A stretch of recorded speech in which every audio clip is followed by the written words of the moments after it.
You are listening to the Horse Radio Network, part of the Equine Network family.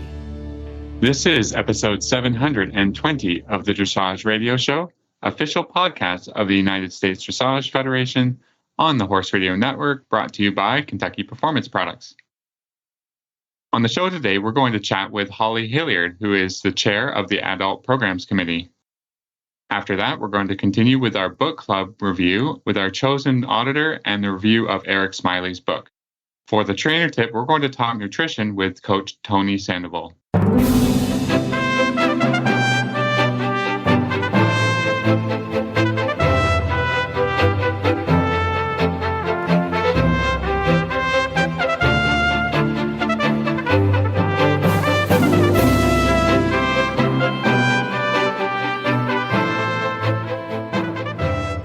This is Reese Koppler-Stanfield from Georgetown, Kentucky. And this is Philip Parks of Rockwood, Ontario, and you're listening to the Dressage Radio Show. Hi, Phil. Hi, Reese. We're recording a little early this week. So this is our Canadian holiday, and you're about to celebrate Happy Canadian Day. 4th of July. Yeah. Happy Canada Day. It's just Canada Day. I know. I was like, I think I said it wrong. Yeah, Happy Canada Day. So is Canada Day similar to what our 4th of July? Like, tell us, what do you do on Canada Day? Yeah, I mean, we've sort of, we're mini Americans, but we never officially was seceded from England. Yes. They're still our daddy. So yeah, we're not celebrating our independence as far as the way that you guys do by kind of blowing stuff up, but we have a lot of fireworks and we just have to chug maple syrup and whiskey, stuff like that. We just do, just do our own take. Yeah, we just do our own. Your whiskey's delicious. Yeah, I love it. Well, so everybody, we have a chat between Phil, Paul, and I, and Paul's in England. So I did text him, have fun at work tomorrow, England. So I did pass that to Paul, who is on mute and can't defend himself. But yeah, no, I don't know about you, but actually, usually on the 4th of July, we still work horses. It's a Tuesday this year, so we're working horses tomorrow. Actually, I'm really busy tomorrow because everyone's really excited that I'm coaching on a Tuesday. So like I have a super full schedule. So everybody's got the day off except for Reese. Yeah, except for me. But I think you're probably the same. And I love that. It's totally fine. I'm riding my own horses as well. So Isabel, my assistant for the summer, and I were laughing. We're like, well, we're actually working tomorrow. And I'm sure a lot of people that are listening, I'm usually stay at the farm on 4th of July. Usually we host a party. We're actually not doing that tomorrow, but usually we host something and it breaks up always before dark because all my friends have horses and everybody goes home. So I don't know. We may have an impromptu something tomorrow, but this year we've all been busy and traveling. So we're not doing anything so much, we'll do something, I'm sure. But yeah, we usually stay home, and our sweet dog, Winston, he really is scared of fireworks. So he has to wear his little vest. He has this it's like a thunder shirt, but we get him a vest because it's cooler. So he wears the thunder vest. The thunder vest, his Winston thunder vest. So we are pretty much at home tomorrow and usually watch a movie or something. And if it's a nice night, we'll do a little fire pit. So yeah, I'm lucky this year. Everybody's in stalls at the barn. I don't have any horses in turnout because that always makes me nervous. But anyways, that's kind of what we're doing. So I'm working and my husband, I think, is working. So we're not very much fun this year, but that's okay. It's all good. I'm glad to be busy. So yeah, so we're recording a little bit early because of the holiday week, but we're excited. We're training horses. How are your horses doing right now, Phil? You guys in the midst of training? Yeah, I mean, it's been a pretty good week. Nothing crazy. Just the young guys are just getting going on their process of getting back, and that's been slow, steady progress, which I like. I don't have to no problem solving yet. So figured out. I think this week, my friend is coming over, and we're going to actually back them again. So last week they were report. Last year they were officially backed, but now they're actually, they've got some steering installed, so she can come over and get on, and and do the real deal. The real deal. I love and it. hopefully she'll be off the lead line in a couple of weeks, and just keep going. I mean, that's all it is. Show up every day and do a little bit more than you did the day before. That's about Exactly. slow, We've steady been really progress. Yeah. And we have a horse show here. Our local horse show is in 2 weeks or 3 weeks. So we're all kind of transitioning back into horse show.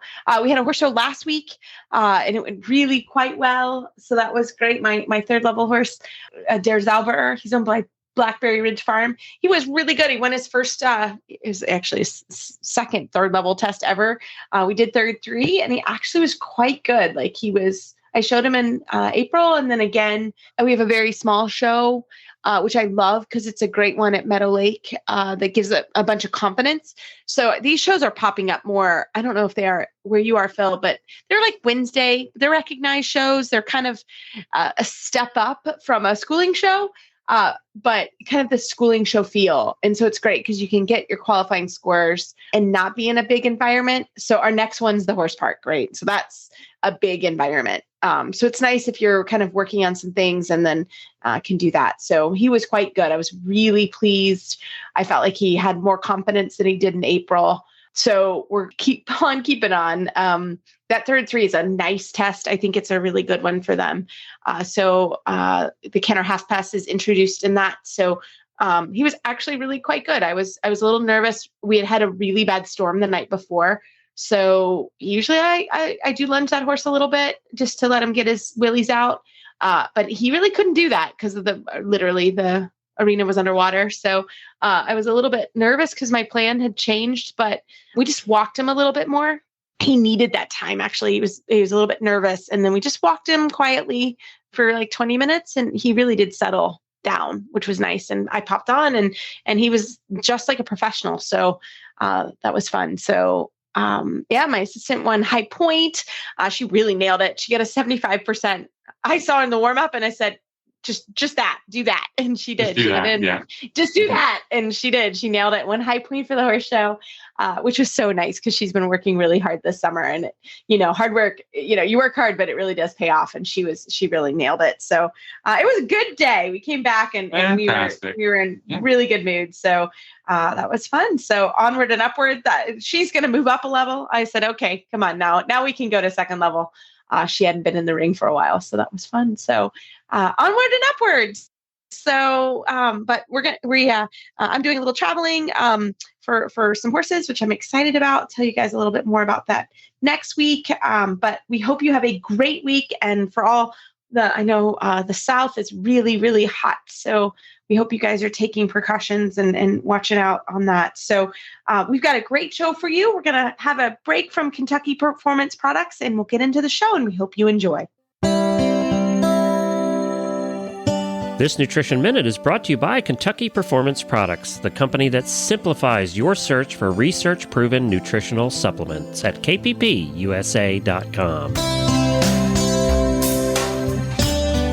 Did you know that easy keepers and horses on restricted diets are often at risk for vitamin and mineral deficiencies? Most easy keepers are maintained on hay, and some get a few handfuls of grain a day, and most of these horses get little to no green grass. Diets that don't include significant levels of green grass or recommended amounts of fortified concentrates just don't supply enough vitamins and minerals. Many horse folks don't realize that hay alone, even high-quality green hay, is not an adequate source of many vitamins. For example, when grass is cut and dried for hay, the vitamins quickly lose their potency. 70% of the vitamin E found in grass is lost in the first week after it is cut for hay. One way to ensure that your special needs horse is getting all the vitamins and minerals he needs is to add a vitamin and mineral supplement to his diet. A well-balanced supplement will provide the nutrients your horse requires without adding unwanted calories, starches, and sugars. Microphase, made by Kentucky Performance Products, is a vitamin and trace mineral supplement that bridges the gap in your feeding program. With Microphase, your horse receives adequate and balanced vitamin and mineral nutrition without unwanted calories or other ingredients. The minerals in Microphase have been chelated, a process that protects minerals during digestion and increases their absorption in the intestine. Microphase provides vitamins such as vitamin E in a natural form, so your horse receives optimal results from this supplement. This Nutritional Minute has been brought to you by Kentucky Performance Products. You can find all of their terrific products at kppusa.com.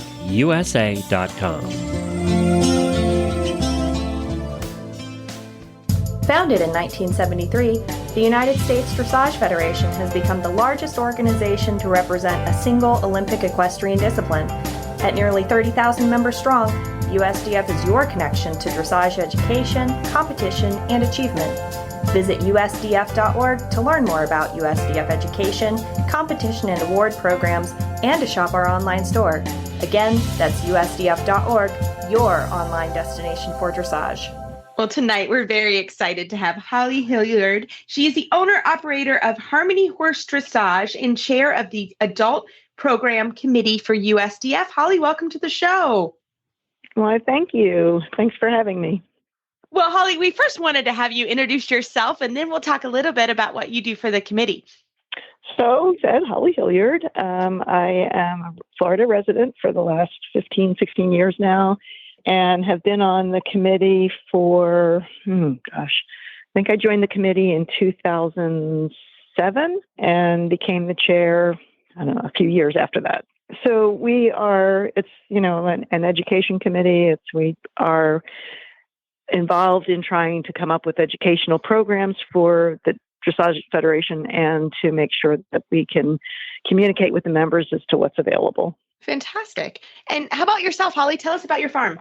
We have 20 acres of small, we do some boarding and some lessons and some training, small 20-acre farm in Northwest Florida, in the Panhandle, outside of the Destin, Panama City area.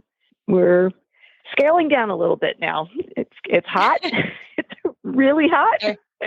Really hot where you are. I think it's super hot, right? How hot was it today? I think today was a cool day and the heat index was 109.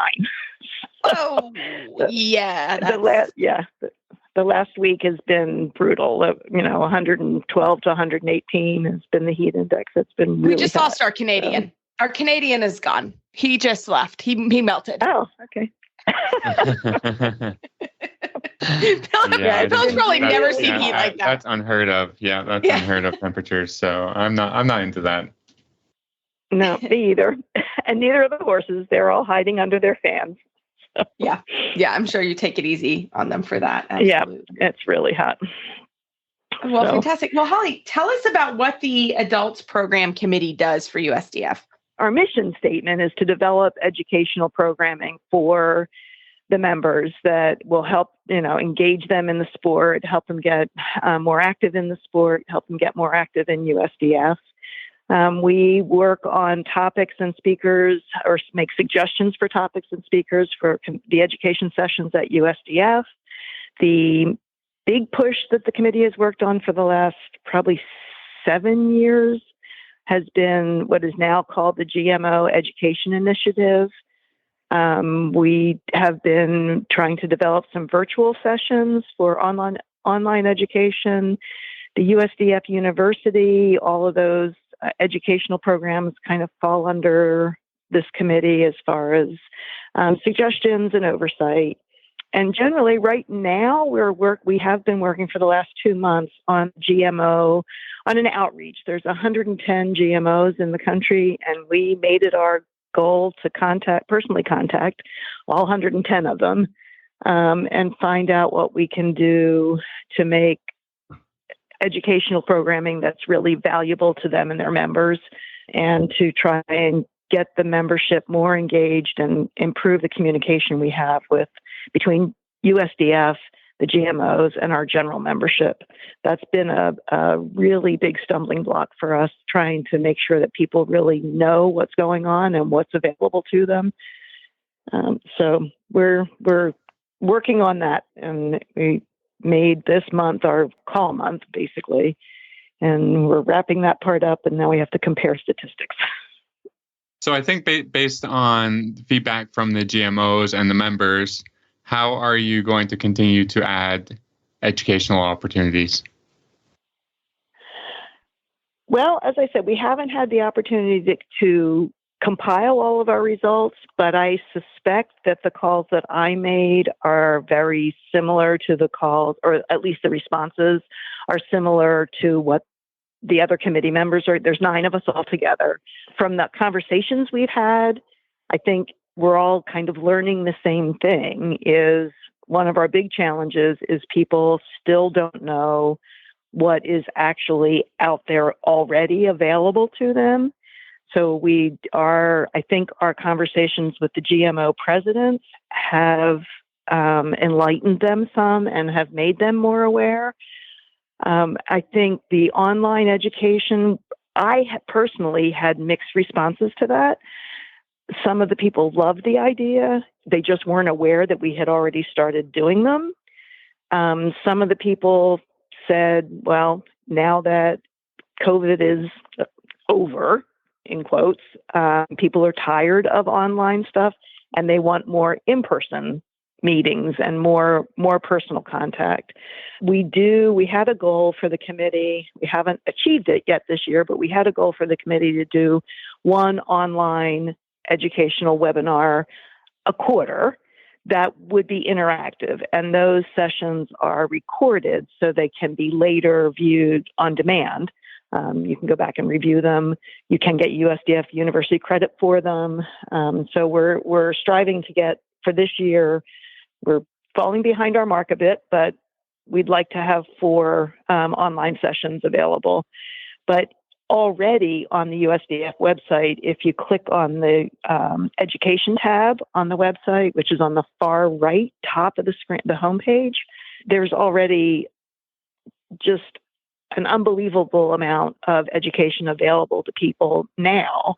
And it includes things like, if you go to the education library, there's Dressage on the Go, which is like an audio that you can listen to when you're driving. Those are 20 to 45 minutes long. There's articles that you can search for a specific topic or something that you wanted a feature article for. There's videos that you can watch that take longer. There's short courses that take about 20 minutes. There's just an incredible amount of information there already that people are not aware of. And I sat on the phone with some of our GMO presidents and we walked through the website and they were like, well, I was complaining about what does USDF do for the GMOs? And now I see. Yeah.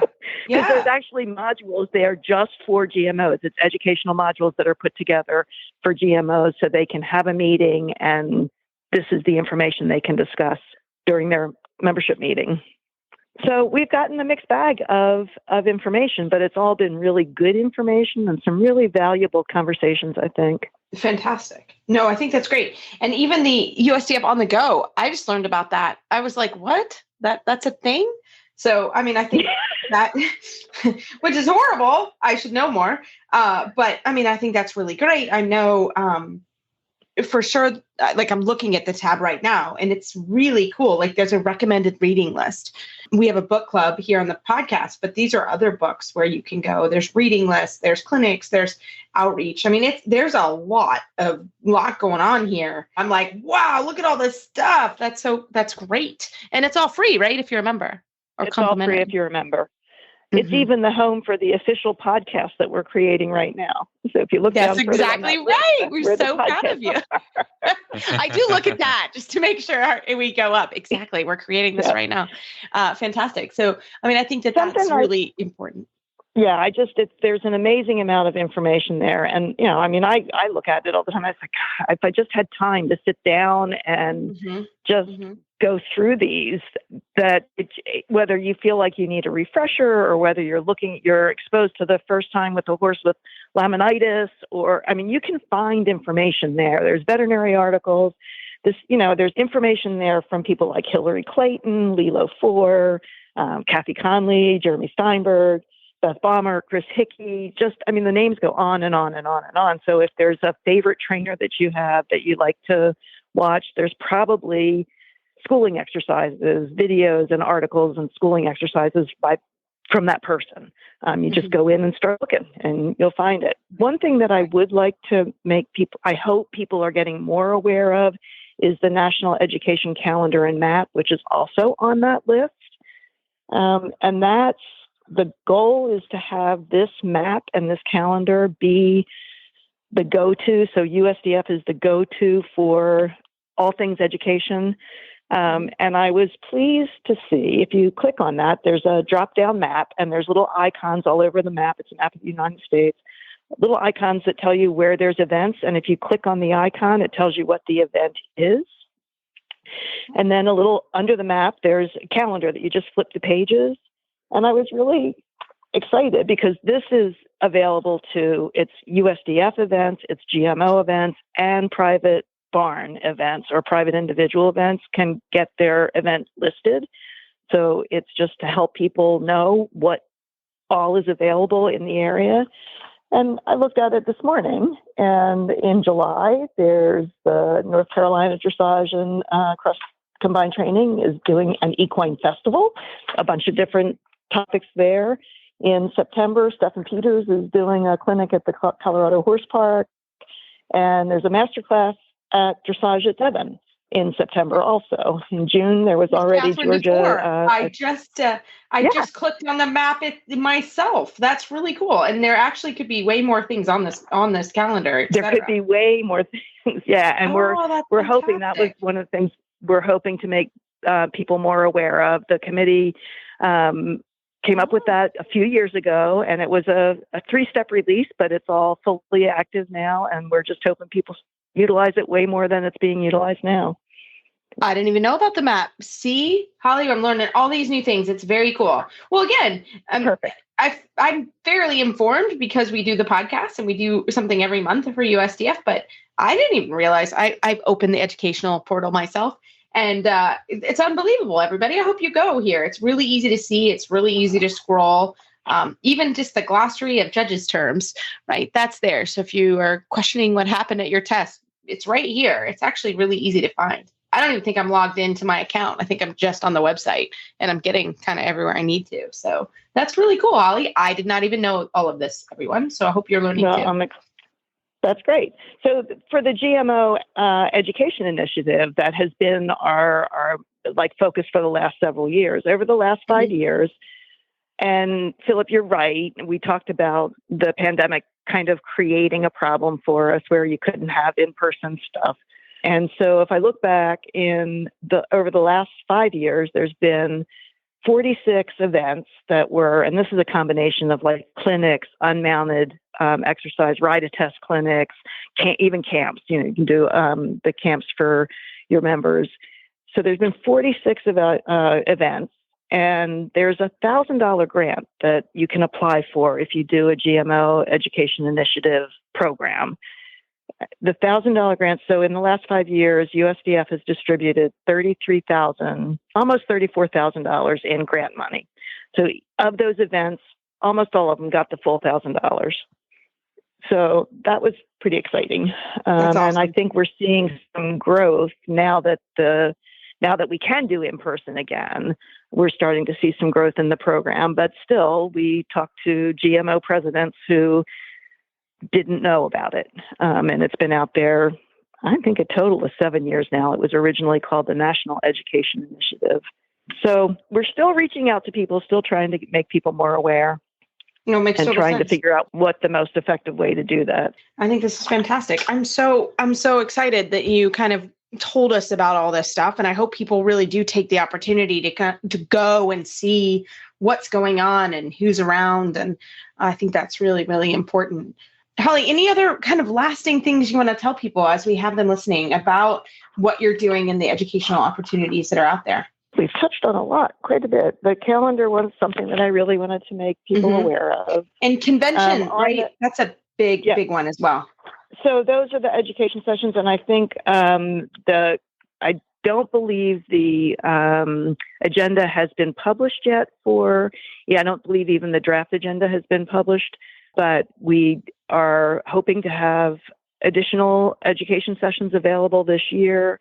And we're in Omaha this year, so that should be interesting, a big crowd. And Omaha is fun, everyone. Phil can we went. Omaha is really quite fun, actually. That's good. Yeah. Like Omaha's fun, right, Phil? We had a good time in Omaha. We enjoyed it. Absolutely. It's mean, they're really good at hosting special events there. Yeah, that's they're used to that. Yeah. Mm-hmm. Yeah, it's actually a kind of a cool place. Just saying. Well, I'm looking forward to it. So that'll be a fun time for everybody, I hope, and an educational time for everybody.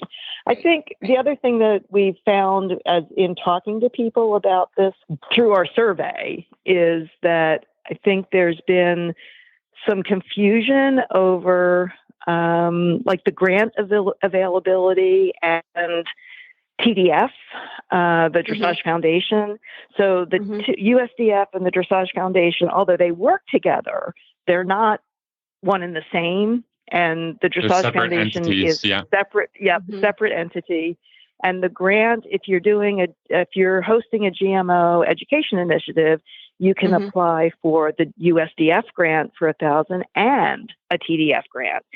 So the whole idea is make it as affordable for your members as possible. The idea is bring the cost of education down so that we can make it available to those members that are less fortunate, that have less available to them. It's harder to get to that area. So you can bring in good instructors, have a really quality program, and keep the cost as low as possible by stacking those grants, and then get sponsors. Do whatever you can to make that cost as low as possible. I love it. Well, Holly, thank you so much for your time tonight. This was great. I hope everybody can take time to look at what's available, because there is a lot of stuff available if you know where to look. If you have any questions, Holly, how can they find you online? So they can email me at harmonyhorsedressage@gmail.com, or you can go to the USDF website and click on governance or committees, and you'll find that all the members of the Adult Programs Committee, all committees actually, are listed, and my phone number and email are there. Or you can contact the USDF Education Department and by email or phone, and hopefully between us we can answer all your questions and help you have a successful educational program.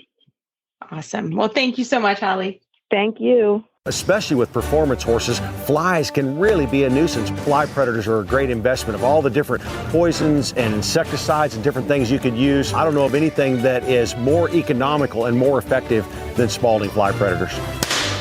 Well, for this book review of the Sport Horse Problem Solver, what works, what doesn't, and how to make it better, we have Auditor Kelly from California on the line. Hi, Kelly. How are you? I'm great. Well, we actually got to meet and chat and hang out a little bit in Florida over the winter. Yep. We were able to see each other when we were at jumping. We met up. It was so much fun. So it's great to have you on the show. I'm glad you're here. Thank you guys so much for inviting me. It's an honor. So Kelly, tell us, I mean, you've had this book. We do these every couple of months, and we're glad, number one, you answered the call on the auditor page. But tell us a little bit about what your thoughts are on the book.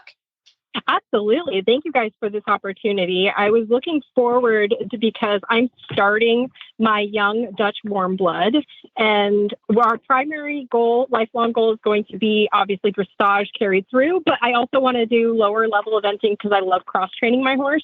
And what I loved most about this book was not only did he have every single aspect of equestrianism in it, he also tackled jumping, as well as all the premises that go into dressage, because dressage is in every sport, no matter what we do about it. Right. So that's what and I'm also a really black and white thinker. And what is great about him is that he takes very simple, clear concepts in black and white. It is right or wrong. And where sometimes you can get in trouble, he actually clarifies it in saying, yes, there's a lot of nuances to it. He brings all the depth to it. It was incredible what he actually packed into this book. Yeah, I thought so too. I mean, it was a lot of information. Like, I have to be honest, I would sit down and read it, and I would actually need a little time to digest like a chapter, because he would basically give you a problem. Like, for example, he was talking about a problem, lack of impulsion. And then he would literally say, why is there a problem? Why is that a problem? Why does it need to be solved? How do you solve it? So it was great. Was there any specific problem that you thought, oh, that's really good or really applies to me right now? Oh, well, of course, it's everything. Right there. A big one, obviously, that us as general writers, I think, struggle with are our contact. And it doesn't matter in what discipline. And that's because it also changes horse to horse and with how much energy that they put in as well as you put in. And so what was fantastic about the contact and then the connection of how he connects that to collection and the differences. And he's very clear on his definitions, which makes it so nice, relating back to, so you had the dressage rule definition as well as the English definition. But that section in regards to contact was huge because he brought in the general concepts, like you said, the problems of like, why is there no contact? What happens if there's too much contact? What is really on the bit? And some of that, of course, and you're yelled at all the time by your instructor. But then he brought in so many really clarifying moments that you're like, oh, that's why it's so critical that we don't let this idea of the hanging on the bit happen if we're trying to get contact, or we don't let them tuck behind the bit and get away from it in invasions. And so it was just very, very clear, and it made it sometimes we have to have a purpose in order to reason to do something well. And so he gave us why we're doing this, not just the idea of just getting collection or connection. Exactly. I'll tell you, actually, one of my favorite was he talked about half faults, right? And he said half faults were literally, it's the most overused term. And he liked using rebalance. And I love this because I literally starred it, flagged it, sticky noted it for everybody. But the word rebalance can mean reassess, readjust, rethink, recalibrate, return, reinvite. And I thought that was great because I think that's exactly one of the terms, right? A half fault, you hear half fault all the time. And as an instructor, I also say that. And I will say that this book as an instructor was really helpful as well, because it did kind of make me think about how I was saying things, or how sometimes to step back and to go through the term and or why we do it, how we do it, who, what, when, where, why, right? I thought he did a really good job, and it's great. Like, let's say you have a problem, again, the same page, the problem, not showing enough change of length of stride within the gait. And then he would talk about, why is there a problem? Right. So, and then he would give you an exercise to solve it. So I thought that was really helpful, when it came down to things. And he made it also fairly complicated, but uncomplicated. Wouldn't you say? It was very kind of cut and dry of why it's important to do something and why it's not important to do another thing. Yes, I agree. That's why I loved kind of the black and white without the loss of the nuance. And I think Eric is really getting human nature because I love he would say do not skip this or read that again. And so a perfect example when you're talking about the balancing, the rebalancing, and actually he had some really cool ideas about using a neck strap. Of course, I've used that through eventing my entire life, but he would actually use it in a different context, actually feel the rebalance of why you would pull on the neck up, not on the bit up. And then he then described in our human nature, that's what we want to do. So yes, he went into it in detail and broke down what the half fault was supposed to be accomplishing and what you're supposed to feel from it. And I really do think truly this is a book to have or put in your tack box. For me, I'm going to keep this pretty readily available because as a coach, I thought he broke it down well, that are just good ways for me to kind of look at that and say, oh yeah, let me think of it that way, which was great. And I think he also took time and talked about horsemanship and why it's important to, have your saddle checked, and why it's important to, he has a rider section in there as well about balance and why that's important, which of course it is, but he goes through why it was. So I really thought that was really helpful. Anything else that you have for us from this book? I just really think you're right. This needs to be in everybody's tack trunk because we're humans. Sometimes we get frustrated if our instructor told us, you're supposed to beat your horse more forward. And sometimes at that moment, you can't ask the question. And then, but what does that really mean? And he breaks it down like, well, is it the horse? Is it you did not put enough energy? Is it? And so what you could do is you can go, oh my gosh, my lesson, I can open to I'm not going forward enough. What does that mean? And then think about it, break it down. Oh, today, maybe it was me, or no, today it wasn't me. My horse was feeling just a little off, and you can have more clarity and can take a second to almost do some of the research for yourself so that you can better come back and ask questions of your instructor, because we can't do this without our instructors, but sometimes we don't know even what to ask when we have any complications or we don't understand what maybe you're trying to get from us. So I think this one can help with maybe making a little bit of those connections. I love that because actually I had somebody. That's a great point. Yeah. Sorry, Lisa, I was just going to say, I think that's a great point is that, the communication between a coach and a rider breaks down if the communication is not clear enough. Right. And so like you said, Kelly, it's like, well, you don't even know what you don't know. So how are you going to ask the right question if there's not a clear communication, and it's not the instructor's fault. It's just like understanding is mixed up, or and I think that's a great point, to be better educated as a student, to be using all the tools available, books and videos and whatever, to kind of build your own understanding. Just doing the homework. Yeah, absolutely. So Kelly, you also are a coach and work, before your current job, you were a riding coach as well. And don't you guys think, and this happened to me today in the ring, so it's fresh in my mind. I have a fairly new student that came in and she said, oh, I've heard my instructor say that, but I never knew what she meant. And again, this is a person that was visiting for a lesson. And I thought in my brain, as a coach, I stopped and I explained what we were doing. And then I thought in my brain, as a good student, right, you do need to ask your coach that question.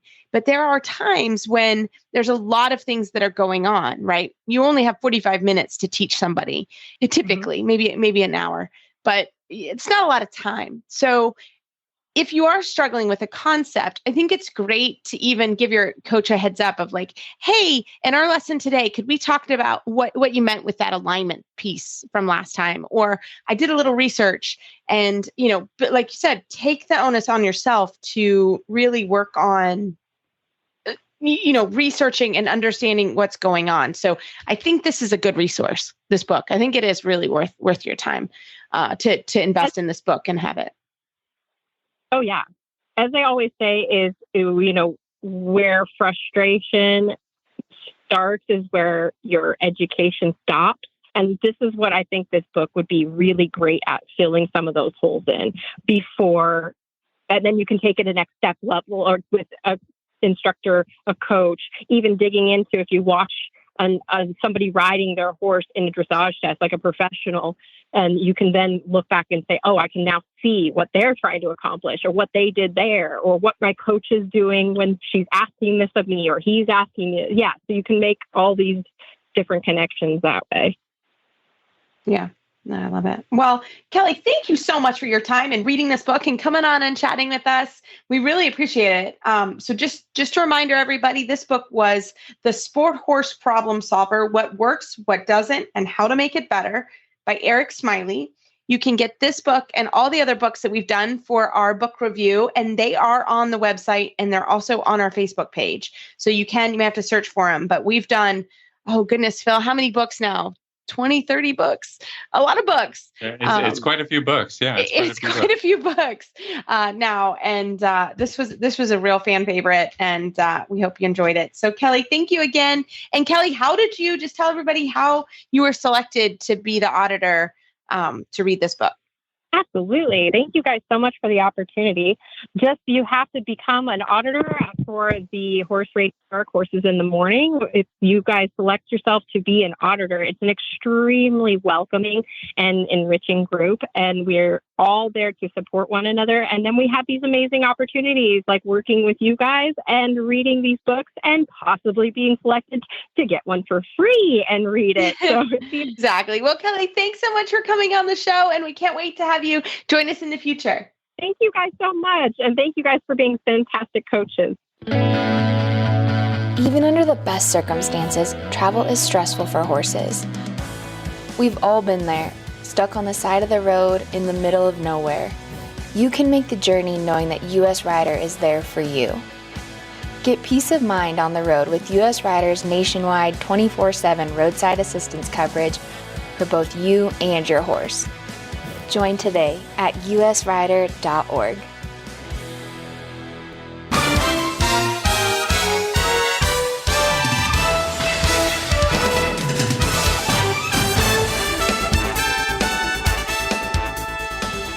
Well, tonight I am so excited to have my coach, Tony Sandoval, on the line. Tony, welcome back to the show. Hey, Reese. Glad to be back. I'm very excited for our topics for today. We're laughing because you and I literally saw each other 12 hours ago. I've started coming earlier. Everybody, this is how much I know I need Tony is because I'm going earlier. I texted him. I'm like, hey, can we start earlier tomorrow? Because I have a long day. It's also hot, getting hot. And I can get to Tony. And if I go right away, it's a great way. I start my week and I'm thrilled. So I had a great session today, Tony, because I actually learned something. Not that I don't learn everything, but I really wanted to share this with everybody. We're kind of laughing because, I go to Tony once a week when I'm home. I would go to him every day if I could, but I start my week off with Tony Monday morning. And I've been having trouble being really sore, right, Tony? Like I'd missed some sessions and we thought, and you asked me this morning, you said, Reese, how much protein are you eating? And I kind of told you what I normally eat, which I don't eat terribly actually, but we came up with the fact that I was literally not even getting the third amount of protein that I need. So I'm going to let you take it over from there, Tony, because this was really something I had no idea. And I bet I'm not the only person listening to the show that does this. So I wanted to bring that up tonight with you. Yeah. When I started to kind of put things in perspective with a lot of the clients that I work with, it is one of the most I would say, I get the attention to detail to the protein is something that is not on anybody's radar. Number one, because a lot of riders have a lot of time constraints. And so time is something that is always a reason why people don't eat enough protein, because you have to cook a lot of the protein. Now, there are some people, obviously, that are vegetarians, vegans, or don't eat as much meat. But whatever it is, it's always preparation, right? Preparation is a big thing. But again, while I work with all these clients online and I look at their nutritional values, it's now to the point where I don't guess if they are under as far as their protein consumption. My guess is by how much. That's where we're at. I think it's just there's so much information about protein, and a lot of people like yourself, you make good choices. The choices are not what the issue is. It's the amount, because it's very difficult for people to understand that sometimes eating more does more as far as not weight loss. We're talking about fat loss, because you can lose weight, but still look the same, just maybe a little smaller. But what the goal would be is to acquire or be in a situation where your body's actually utilizing stored body fat. So now you create fat loss, and now you start looking the way you want to. Now you start getting the results that you set out when you started your nutritional journey. And most of all, like, this is more sustainable, because when somebody is dieting, the whole purpose is to reduce calories, but not so much from protein, because you want to spare your muscles. So as you're losing body fat, you can say, hey, I look more toned. But a lot of people will lose weight. Now, again, not body fat. They will lose weight and then wonder, why don't I look more toned? Why do I feel weaker? I'm losing weight, but I feel weaker. I'm not as strong in the saddle. I feel more sore after riding, and I didn't change anything in my routine, but I'm recovering worse. It's probably because I'm eating less. And that's part of the equation. But the main one is when people eat less, they eat less protein as well. And that's where the biggest mistake is when people are trying to change their body composition. Does that make sense so far? Mm-hmm. Yeah. And for me, I mean, one of my main complaints is that I'm sore. I actually kind of had an easy weekend. I've been working really hard but I took a little bit of time and I, went to yoga class and, I did some things where I'm like, oh, I'm going to feel really good when I go see Tony on Monday. No, I felt almost worse this morning. And that's what kind of brought on this conversation.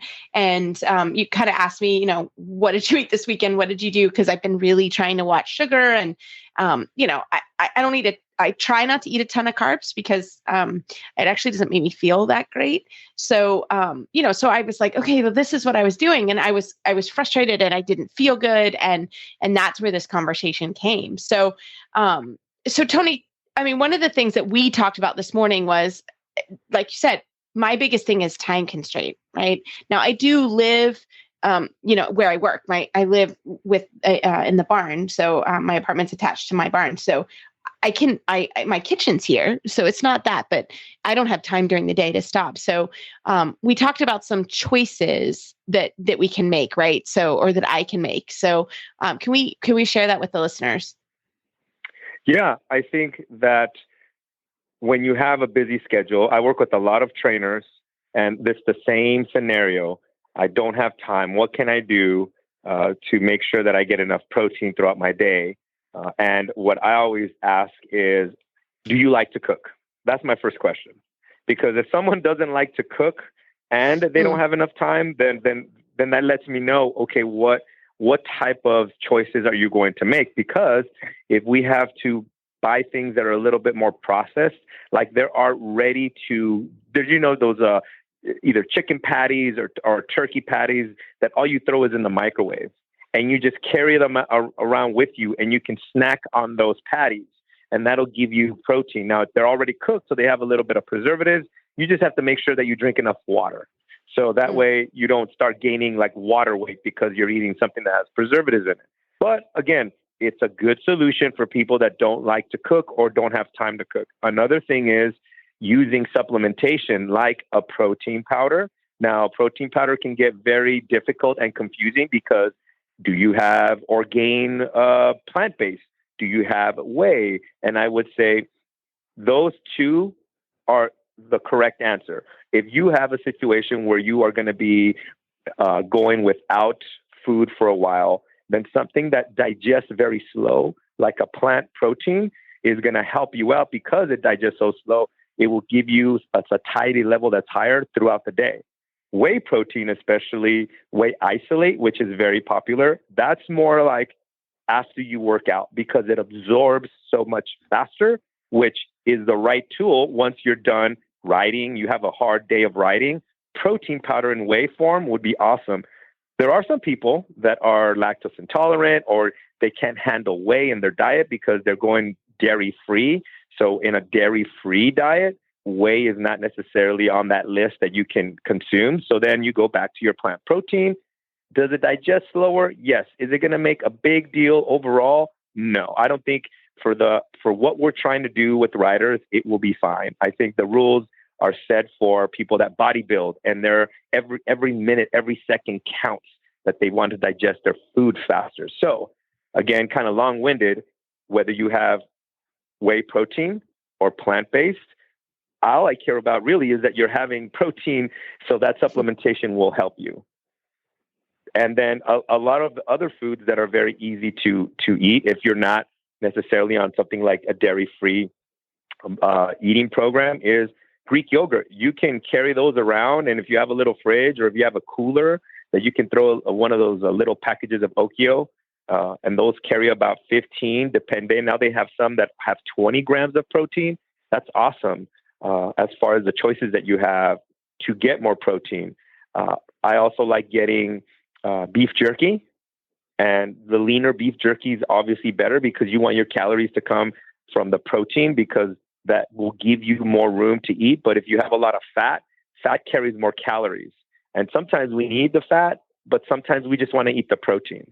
Now, a lot of times I'll get the questions about, well, how about for people, well, I don't eat a lot of protein, and people that have, choices as far as the nutritional habits, more vegan. You just got to think, to make a complete protein for muscle, you have to eat more of the vegetables to equal the amount that you would get from a piece of meat.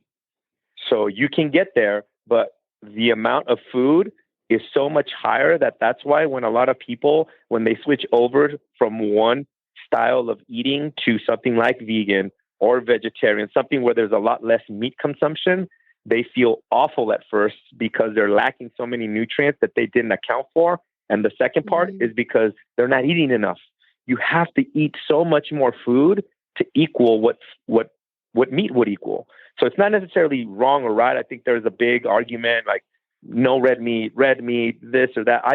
I'm not on that train. I'm more about healthier options and being very well educated on how you should apply your eating style.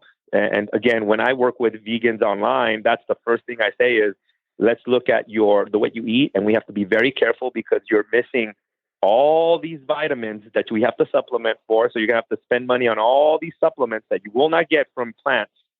And you have to make sure that you're getting, if you were eating 1,000 calories with meat, you'd have to almost eat like 3,000 calories in some instances.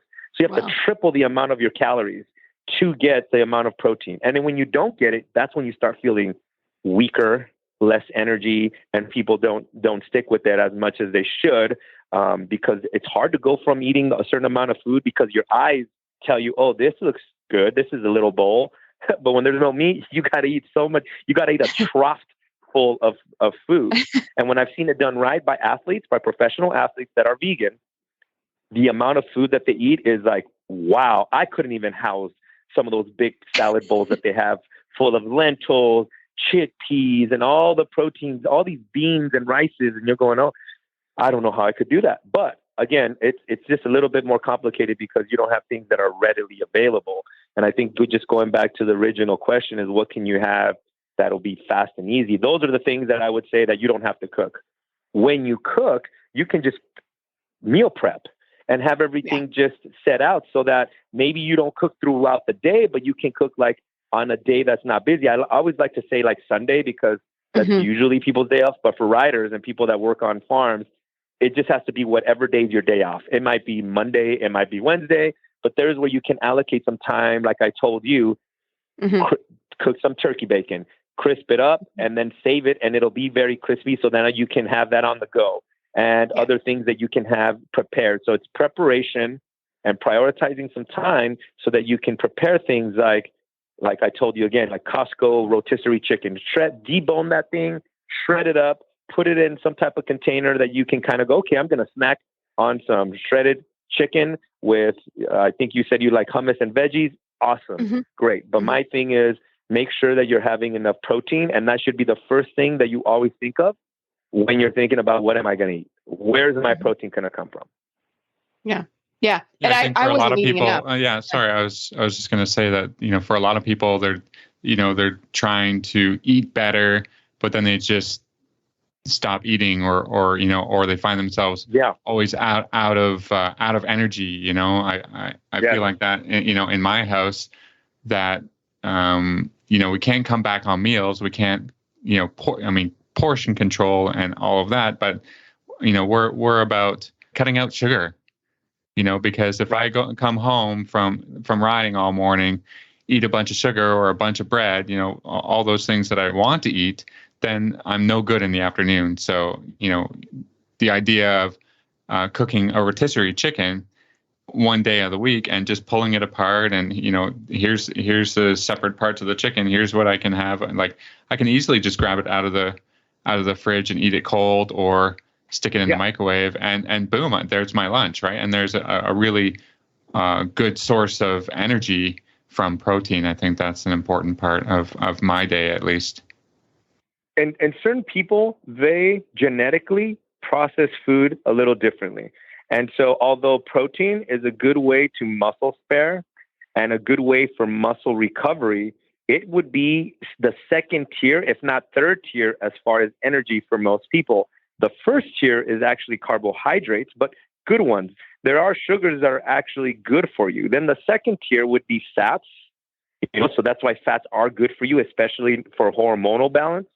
And then the third would be protein. And your body just spends a lot of time digesting protein, and it spends a lot of energy digesting it. So it doesn't really want to break it down unless it needs to, unless you are living for months on a calorie deficit. That means you're not eating what your body thinks that you should to maintain.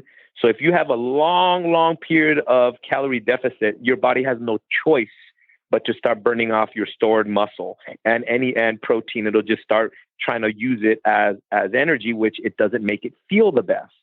So, but some people can handle it. It's just like for anything, your brain, it takes so much energy to use protein for fuel, your brain. It'd rather use glucose, which comes from carbs, fruits, and that type of sugar is what the brain would prefer. So if you get a little foggy, it might be just because you don't have the right type of sugar to get into the brain. And the brain has this thing called the blood-brain barrier. So sometimes like fat is difficult to get through there. Protein is very difficult. There's not a lot of things that can go there, but sugar is easy entry. So then your brain can use that. And so you're sharper. Now, we just cannot be confused by caffeine because that's a stimulant. Stimulant is not an energy giver. You're just literally telling your brain, hey, we're just going to pop this little burst of energy to get you going and get you a little bit more focused, but you still may be tired. That's why the crashes happen.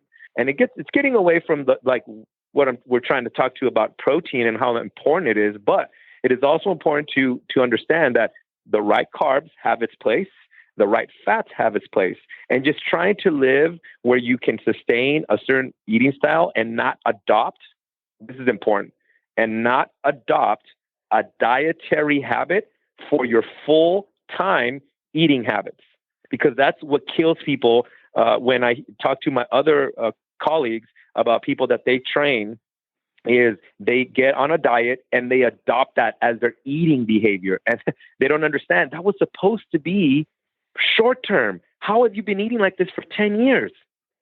And that's what we start seeing. And that's where we start seeing people that are very young get all these hormonal disorders, all these anxiety, depression, autoimmune system failures, inflammation. All these things are coming because, believe it or not, people are under eating. And I know that blows people's heads out of the water. Like, what? But yes, under eating. When I work with people online and I increase their calories slowly, almost all the time people start losing body fat, start looking different, because I just gave the body what it needed so that it could function properly. And then it deemed, hey, we don't need to carry this body fat. Our metabolism starts getting picked up. Things like the hypothalamus and the thyroid starts getting the right type of energy to go, hey, we can actually burn some body fat here, people. Let's get the motor running here and get going. And now you get more energy. You feel better. Skin looks better. You don't get as sore. You're riding better. All the things happen because we added calories. And so to me, that's why I always focus with people. Let's make sure that because everybody comes in underfed. Everyone. There's not one person that I've ever worked with that is coming in and I say, whoa, we got to cut your calories down. Not one. Since I've come into this in this sector, not one person has come in, and I can say that to not even men. It's always under eating. That's our just society and how we process information as far as nutrition. It's always like, watch your calories, portion control, but you're controlling portions to a point where now you're not eating a lot. So if you're portion controlling, then that means you should probably have more of those meals, because now your portion just got smaller. But people are cutting down their meals and what they're eating every time they eat, but only still eat 3 times a day. So now you just cut your calories down way below what you needed to function, and your body has to adapt to that. So it starts cutting down processes that you need, like how to eliminate inflammation, how to work your metabolism or what we call your endocrine system. All those things start getting affected when you stay in a prolonged period of time under eating. So I fix people first. I help people by telling them we're going to first increase protein. When you get that to a number where I feel that for you is going to be good, okay, now we'll focus on carbs. Let's clean that up. I never say eliminate, because people's brains don't work really well when it comes with food and taking away. So I always say, let me add or let me improve what you're eating. And so that usually works well, especially again with adherence. And then the last one that I will have to work with is fat. And so now I get people till they're working with me like a year or two. All we're going to do is hang out here at maintenance. Don't worry about no diet. You've been dieting since you've been 13. Let's worry about just like eating. Let's eat maintenance and see what your body does and see if your hair looks better, your nails, all these other things start coming around and you're going, wow, my mood is better. My stress is lower. I sleep better. My level of frustration tolerance is a lot higher. My horse seems to like me more, because who likes someone that's hangry, walking around the barn? Nobody. So it all starts just, again, with eating the right amount of protein. And I think listeners might be asking, well, what's the right amount? And what I told you, Reese, was a number that was specific for you. But I always tell people, if you read how much protein you should eat, the first thing that you'll get is a little formulation, a calculation of what, considering your weight in kilograms, what you should be eating. And that number is so low for anybody. Like it's just like the pyramid, the nutritional pyramid. It's okay, but it's not really what we know people need, actually. So when people do their research and start looking at the amount of protein that you need, I always tell people, well, a couple things. Number one, what's your ideal weight that you would want to weigh? And then maybe shoot for that. Some people that know their lean muscle mass, or their lean mass. So they go somewhere, they step on a machine and it tells them what their body fat mass is, what their lean muscle mass is. Eat what your lean muscle mass is. And some people, depending on their sport, it'd be like, how much do you weigh? Okay, that's how much protein you should eat. So it just depends on what you're doing, on what type of muscle, what type of protein, or the amount of protein you should be having. Now, it gets a little complicated when it gets to the older adult. And research will categorize the older adult as 50 years and up. Now, I did a presentation at the USCA conference about sarcopenia, which is, believe it or not, that is the number one killer of aging adults. Because when you talk about all of the things that happen as far as falling down, heart issues, just overall health, losing muscle mass leads to so many other things internally that's what the priority should be. Now, for aging adults, it's not so much how much protein you get in. It is. But as you age, we lose the ability to control, and I don't want to get too sciencey here, but there's some regulations that the body does so that you can A, maintain protein, or B, build protein, muscle. Mm-hmm. And when you age, because it's a chronological thing, you lose the ability to A, build muscle, or B, recover muscle, right? Because you're getting ready for this. You're getting ready for the crossroads, if you know what I'm talking about, right? Yeah. So, so what you have to do is you have to, at that point, supplement a couple of different things. That way your body gets this supplement in, this amino acid, to tell it, hey, I need you to start taking up this protein because we need to be more anabolic. Now, anabolic people might be, whoa, anabolic steroids. No. Anabolic means build. So we need to build muscle so that as you're aging, you're not losing bone density. As you're aging, you're not losing the ability to move well. So you don't shuffle. You actually can walk. The ability to recover from a fall, because if you're riding and you're over the age of 50, you're going to fall. So you got to be able to recover from those things. Mm-hmm. So the supplementations that we need are, number one, vitamin D3. 5,000 IUs would be great. Number two is going to be the supplement called HMB. and it's the real name for it is it's a mouthful, so I'm just going to keep it at HMB.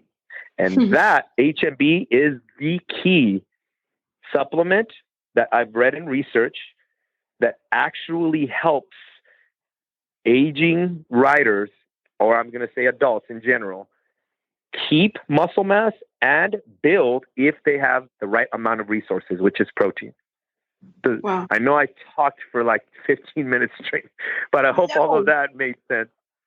No, I think it's great. Like, because again, this came up in my session this morning and I had no idea. I thought I was doing the right thing. And you're like, no. So I think that was really helpful because I don't think you realize how much you need, which is crazy. It's a lot more than you think. And now I'm like, what? I've never had someone say you can actually eat more. Please do, in fact, which was awesome. Mm-hmm. So I love it. Well, Tony, we have taken tons of your time tonight and you've been so kind and you've had a really long day. I know you have. So how can our listeners find you online? Well, if anybody has any questions about what I just talked about or need a little bit more help personalizing it, they can email me at tony@coachsandovaltraining.com. I'd be happy to help because that's kind of, a little personal and specific as far as the recommendations. But everybody can find me on Instagram at Coach Sandoval Training. The same goes to my Facebook, same name, or my website at coachsandovaltraining.com. Fantastic. Well, Tony, as always, thank you so much. You all are so welcome. I hope everybody enjoys the rest of their night. Absolutely. Thanks, Tony. And we'll talk to you soon.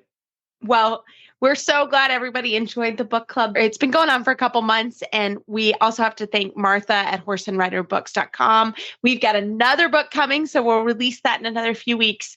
So we're looking forward to that, a little summer reading. And I want to give a shout out to Anne in England. We were chatting this week and she was lots of fun. So again, we love the email and Facebook shout outs. Keep them coming. The United States Dressage Federation is your connection to dressage education, competition, and achievement. Visit usdf.org for more information. That's www.usdf.org, the online destination for dressage. You can find our show notes and links to today's guest on our page at horseradionetwork.com. Search Dressage Radio Show. Like us on Facebook, just search Dressage Radio Show. Follow us on Twitter at Horse Radio. My website is maplecrestfarmky.com, and my email is reese@horseradionetwork.com. I think the best way to find me is probably through Facebook, or you can email me at philip@horseradionetwork.com. I'd like to thank our sponsors for allowing us to put on a good show. That's Kentucky Performance Products. If you'd like to support our show and the Horse Radio Network, you can do that through the auditor program found at horseradionetwork.com.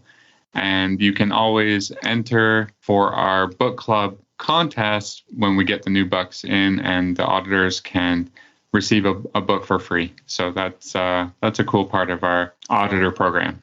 Absolutely. We love it. And we love meeting and chatting with everyone as well. Well, everybody, keep your heels down and your shoulders back. And we look forward to talking with you next week.